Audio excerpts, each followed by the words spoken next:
জুমার দিনে যখন আজান হবে তখন আমরা সমস্ত কাজ কাম বাদ দিয়ে মসজিদের দিকে অগ্রসর।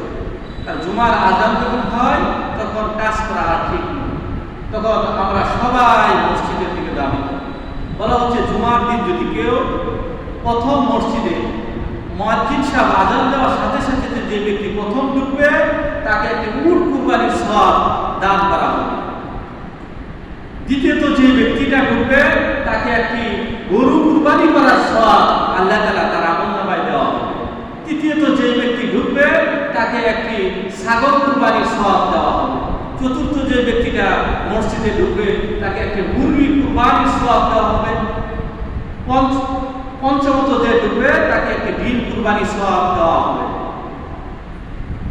ইমাম সাহেব যখন খুতবা দেওয়ার জন্য প্রস্তুতি নেবে তখন ফেরেশতারা ডায়েরি বন্ধ করে দিয়ে ফেরেশতারাও তখন মুসল্লিদের সাথে সংযুক্ত হয়ে যাবে। ইনশাআল্লাহ আমরা সবাই জুমার দিন আগে আগে মসজিদে আওয়ার চেষ্টা করব।